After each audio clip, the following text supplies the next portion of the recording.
Chers téléspectateurs de JMTV+, nous sommes toujours là-dedans. Nous recevons aujourd'hui quelqu'un que vous connaissez bien, grand chantre de la fin de la France-Afrique, Antoine Glaser. C'est maintenant à Gaël Kadiou de cuisiner, Antoine, et je vois que ça j'ai bien fourni. Vas-y Gaël. D'abord, merci. Merci pour vos publications, parce que moi, je commence à m'intéresser à la question et on se rend compte que il y a toute la complexité du sujet, donc on a énormément d'éléments. Il n'y a pas que c'est pas très. On comprend que c'est pas du tout simple déjà, et que ça découle de choses dont on n'est pas vraiment au courant en France. De l'histoire. En tant que Français, moi je vous appelle les Français autochtones. Voilà, pour différencier un peu les Français africains. Et donc sans vouloir faire de vous un donneur de leçons. Comment est-ce que vous conseilleriez les Français autochtones et notamment la jeunesse afin qu'ils puissent connaître davantage la culture africaine? Il y a d'année en année, il y a quand même que ce soit en littérature, que ce soit en histoire, dans tous les domaines, et bien sûr aussi évidemment avec tout ce qui est réseaux sociaux et autres, il y a quand même énormément de bouquins, de matériel, de rapports qui sont publics et qu'on peut trouver. Que ce soit même dans les bibliothèques, il y a énormément de choses, et même les bibliothèques numériques, il y a énormément de choses. Je pense que si on veut, comme dirait l'autre, on peut, alors je ne suis pas comme Macron, il suffit de traverser la rue pour trouver du travail, mais honnêtement, si on veut s'informer, on trouve énormément de choses. On tape sur quelque chose, on trouve. D'ailleurs, excuse-moi, j'ai été de temps en temps, je vais au centre Georges Pompidou à Paris, et je suis toujours étonné, c'est-à-dire la bibliothèque. Il y a vraiment, vraiment que pas que des Français, mais il y a beaucoup d'étudiants africains ou des Français d'origine africaine. Et alors, le président Macron, il met en avant les réussites sociales de certains franco-africains, mais je trouve que ça reste des exemples très pour la symbolique. Et il est clair qu'aujourd'hui, je pense qu'on ne peut plus faire avec l'image culturelle du Quai Branly. En tout cas ce que le Quai Branly propose de l'Afrique, par exemple. Alors, avez-vous une idée de qu'en est-il de l'Afrique aujourd'hui d'un point de vue plus large, comme les langues, les arts et sa sociologie? Alors c'est ce qui manque le plus finalement. On parle toujours d'une compréhension, il y a l'art, il y a la culture. Et l'idée d'Emmanuel Macron, il voit ça comme une sorte de diplomatie d'influence. Il a créé une saison Afrique 2020 pour prendre des artistes du continent, en disant pour changer le regard, l'image de l'Afrique en France. Donc l'idée n'est pas mauvaise pour dire, voyez, les Africains, ils font des œuvres d'art, des choses comme ça. Mais moi, je pense que c'est bien, mais c'est pas l'essentiel. L'essentiel, c'est vraiment la connaissance. Et c'est vrai que quand on voit... Alors, ça a évolué. J'ai vu, il y avait, par exemple, au Quai Branly, il y avait quand même, pour la première fois, il y avait des masques, des sculptures africaines, et qui expliquaient qui étaient les sculpteurs. Avant, on voit des masques. Mais avant, les mecs, ils allaient acheter des trucs, mais ils ne savaient pas que c'était un sculpteur, où est-ce qu'il l'avait fait, dans quel village, etc., etc. Et ça, c'est quelque chose qui est nouveau, mais c'est encore pelliculaire. Mais donc, c'est l'histoire des gens, c'est les gens, enfin, moi, c'est les gens qui m'intéressent. Bon, quand je vois un tableau, avant, je ne le faisais pas, ça me gonflait, mais quand je vais visiter un musée, maintenant, je prends quand même les audios, parce que dans quelles conditions, qui est le type qui a fait l'œuvre d'art?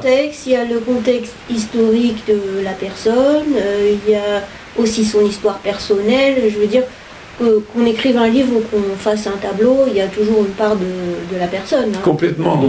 Donc c'est indissociable. Indissociable, si on veut vraiment absolument. connaître vraiment avoir une connaissance, on est obligé de faire avec cette partie-là. Mais complètement. Ce qui n'est pas souvent expliqué, c'est on va vous dire, c'est un masque fan, c'est un masque dent, il est beau, etc., il est comme ça.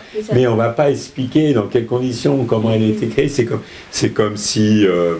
tout le monde s'entiche de Van Gogh, mais si on ne comprend pas pourquoi cette espèce de folie, etc., savoir qu'il il était pété à l'absinthe et qu'il s'est suicidé, qu'il s'est coupé une oreille à un moment donné je veux dire, Ou aussi, on lit pas les lettres à son Saint-Rémy, Saint-Paul, ouais, Chevreuse et autres. Si on ne comprend pas ça, si on n'a pas visité moi, ce que j'ai visité d'ailleurs, il était dans une petite chambre dans un asile, et puis à côté il y avait une baignoire en zinc où on le trempait dans l'eau glacée pour lui donner après ils vont faisant des électrochocs, mais parce qu'il était à un moment donné dans la folie. Donc si on ne comprend pas, les gens ils vont regarder les tableaux de Van Gogh, mais ils ne vont pas comprendre. Vous savez, pour les Occidentaux, ces œuvres-là sont des œuvres de l'esprit, mais quand il s'agit de l'Afrique, il n'y a plus d'esprit. Voilà, exactement. Exactement. C'est comme Montesquieu dit, comment est-ce que Dieu a pu mettre un esprit dans un corps aussi noir? Non mais ils regardent une sculpture, ils vont voir des tas de clous, ils vont dire oh là là, mais ils sont fous, pourquoi ils ont abîmé, ils vont abîmer l'objet en mettant des clous dedans. C'est ça. Vas-y, Gaël. Et ça encore, c'est ce que propose le Branly, c'est une certaine période de l'Afrique, parce que l'Afrique contemporaine, j'imagine, il y a plein d'artistes africains aujourd'hui qui sont quand même sortis les objets qu'on voit au Quai Branly, moi je l'associe à l'Afrique traditionnelle. Oui. Je veux dire, aujourd'hui les jeunes africains, les jeunes artistes africains ont d'autres modes de représentation. Pour l'instant, ce qu'on voit, c'est qu'ils sont toujours dans les instituts français pour émerger, déjà, dans leur pays. Et puis après, est-ce qu'ils ont, ils peuvent, par certaines galeries à Paris, qui se spécialisent et s'intéressent vraiment mais ça reste assez isolé finalement. Et puis même quand on est français autochtone et qu'on veut s'intéresser à la culture, moi j'ai une question également, c'est qu'en France, pourquoi est-ce que les écoles et les universités en France ne proposent-elles pas de façon large et courante l'accès à l'apprentissage des langues africaines et créoles, que je considère quand même comme le patrimoine culturel de la France, une sociologie des pays africains francophones et surtout l'histoire commune des pays africains francophones et de la France. Parce que si vous n'étiez pas là, nous, on ne saurait pas grand-chose. Et est-ce qu'on peut dire que rien n'apparaît clairement dans les livres d'histoire, que ce soit en France ou en Afrique? Parce que aussi, j'imagine que dans les pays africains francophones, on a imposé la culture, la langue française à l'école, tu savais etc. à quel point. Mais je veux dire, est-ce que les Africains, quand ils arrivent en France, parfois il y a des illusions, quelque chose qui est un peu faussé, un peu biaisé aussi de leur part.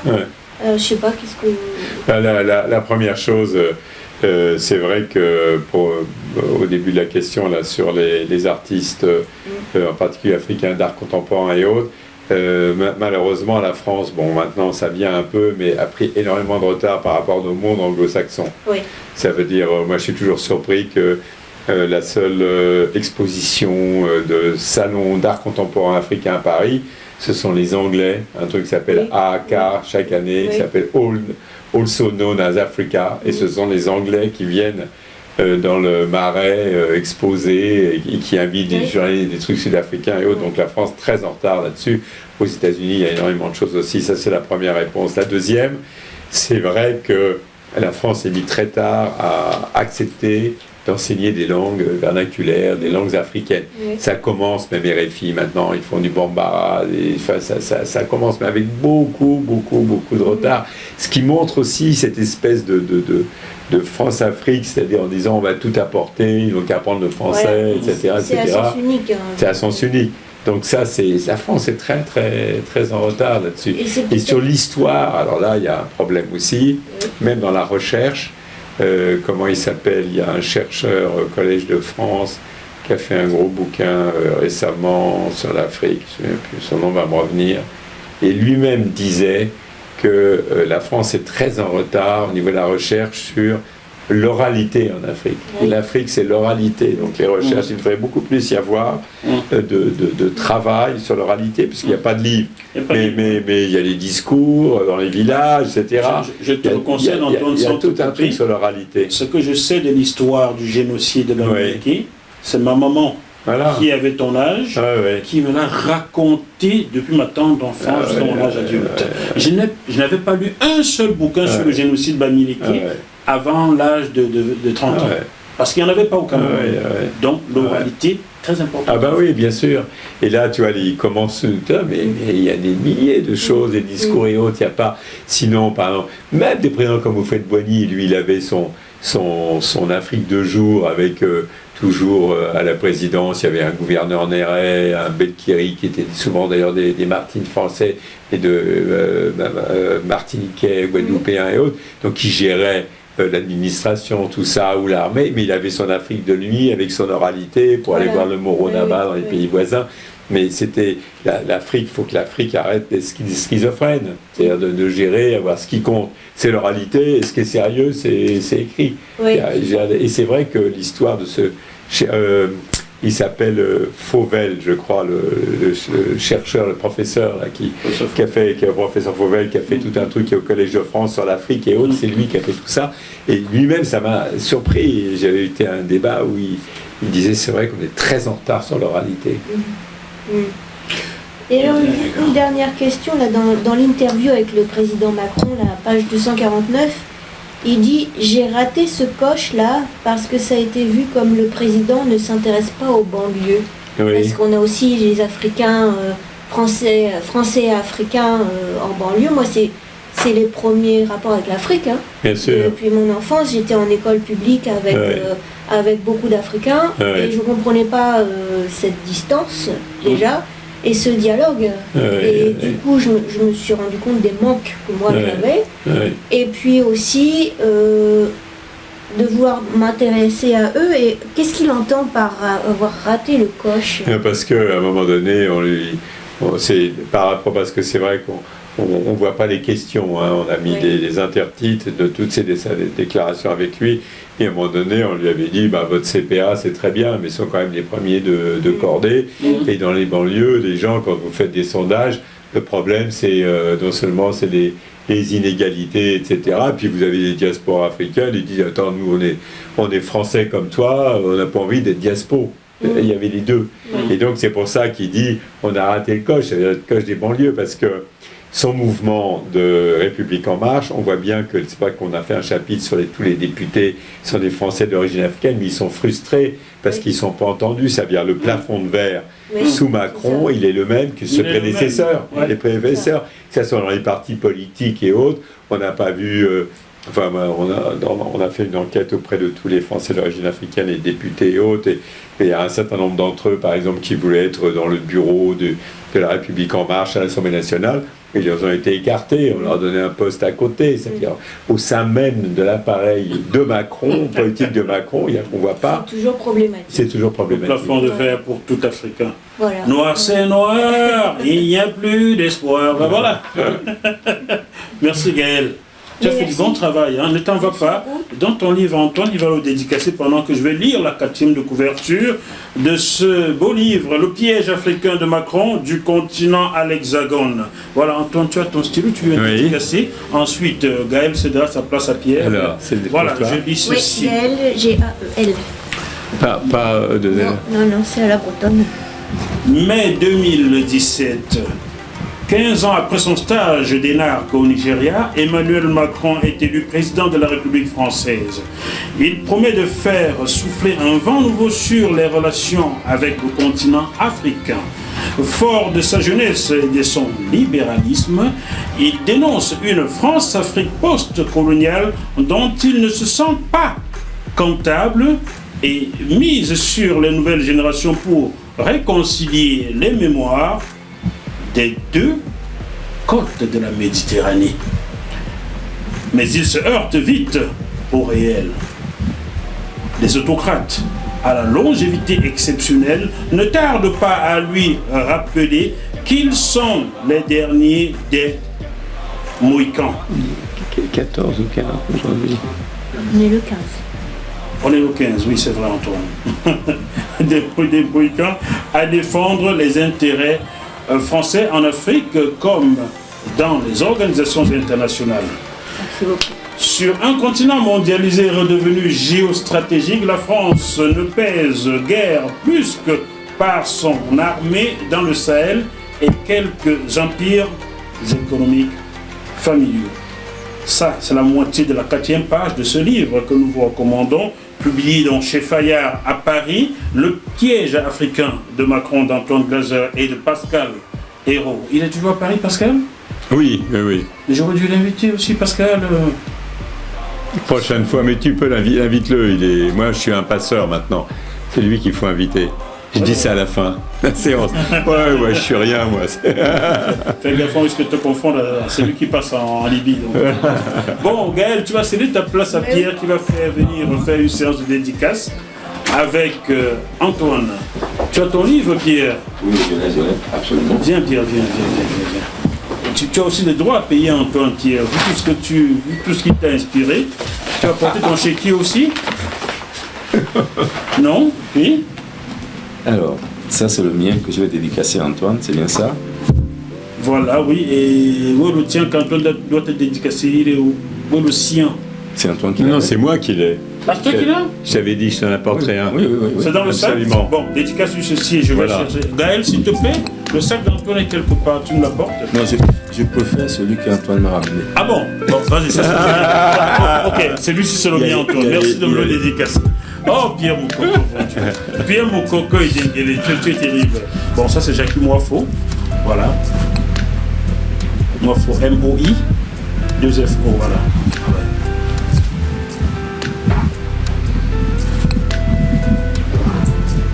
Elle a mis au frère, au fils, comme tu veux, hein, au nom du frère, du fils, de l'ami. Pierre veut celui qu'Antoine lui a apporté parce qu'il y a encore les odeurs d'Antoine dans ce livre. Vous comprenez un peu, Pierre. Oh, on va finir par te chanter du Pascal Obispo. Si j'existe, c'est d'être fan. C'est d'être fan. Tiens. Tu peux me souhaiter de rester indépendant, hein? Et de trouver assez d'argent ailleurs pour ne jamais être corrompu. Tu vois le truc, quoi. Tu as le droit, hein?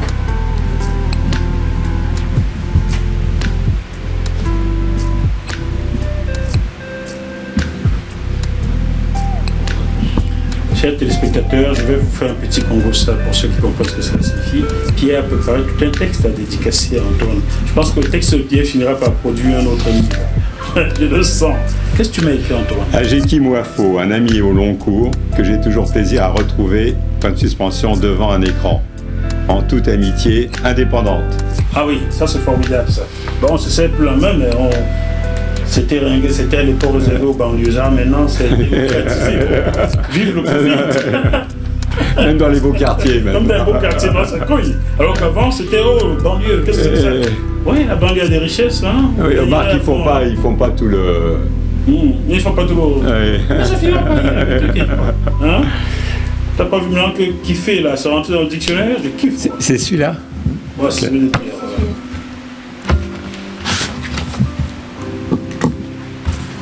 Rappelle-moi comment s'appelle Moukoko, c'est M-O-U. M-O-U-K-O-K-O. Fastoche. Bon, je vais vous lire la seconde partie de cette 4e de couverture pour vous mettre encore un peu plus d'eau dans la bouche. Pour échapper à cette perte d'influence globale, Emmanuel Macron joue un joker inédit. L'Afrique en France. Il crée un conseil présidentiel pour l'Afrique composé essentiellement de Français originaires du continent dans le dessein de dépoussiérer la politique africaine de l'Hexagone. Au terme d'une enquête de 2 ans auprès de multiples interlocuteurs, les auteurs dressent un constat implacable. Malgré des succès, l'ardoise magique de la génération Macron n'a pu effacer d'un trait, plus d'un demi-siècle après les indépendances, les relations ambiguës. L'offensive de charme, notamment auprès des diasporas, du chef de l'État n'a pas réussi à convaincre l'électorat des banlieues, comme il admet dans une longue interview exclusive. Une épine dans le pied à l'approche de la présidentielle 2022, pour l'interrogation. Où, comment Pour un singulier effet boomerang, Emmanuel Macron risque d'être piégé autant en France qu'en Afrique. Voilà, le piège africain de Macron, publié chez Fayard, que vous pouvez retrouver dans toutes les bonnes librairies de France et de Navarre, mais vous pouvez aussi le commander sur Amazon, j'en suis certain, n'est-ce pas Antoine? Bien sûr. Voilà, commandez sur Amazon, vous allez y apprendre des choses, parce qu'Antoine, dans le cadre de cette investigation comme il sait le faire, a rencontré avec son ami Pascal, ils ont rencontré le président Macron pour lui tirer des verres du nez. J'espère que ça n'a pas été compliqué. Voilà. 288, qu'est-ce que 248, c'est plus. Acéré, c'est A-C-E-R-E, hein. J'ai pas fait de faute. À Pia Moukoko, en lui souhaitant d'écrire de nouveaux ouvrages qui éclairent les jeunes générations sur sa vie en France avec un regard toujours acéré sur l'Afrique. En toute amitié. Cher Antoine, à travers tes écrits, j'ai puisé mon inspiration. Merci beaucoup. Merci à toi de nourrir nos âmes. Voici ma modeste contribution pour l'instauration d'une relation assainie entre la France et les États africains de sa zone d'influence. Super. Les francophones. Voilà. Voilà. Merci. Tu vois? Il est content. France-Chine, Afrique. La Chine là-dedans. Merci Antoine. Merci. Chers téléspectateurs, Antoine, tu as peut-être un dernier mot à adresser à la jeunesse africaine qui te regarde. Non, moi j'ai la jeunesse. Moi je suis vraiment un passeur et c'est vraiment à eux, franchement, d'y aller sans complexe. Voilà ce que je peux dire. Chers téléspectateurs, nous vous remercions pour votre fidélité. Restez scotchés sur GMTV+. On se retrouve dans quelques jours avec un autre invité. Et d'ici là, malgré la situation très compliquée au Cameroun, en Côte d'Ivoire, au Tchad, en Centrafrique, au Congo, au Gabon, bref, je ne sais pas s'il y a un seul pays d'Afrique noire francophone où on connaît la stabilité et la paix. Gardez quand même la banane. À très bientôt. Bye bye. Je demande à GMTV+, de continuer à faire ce travail extrêmement important, de recueillir les informations, de les recueillir avec esprit critique, pour ensuite les diffuser comme elle le fait, afin que les esprits s'éveillent, que les consciences s'ouvrent davantage et que les actes suivent.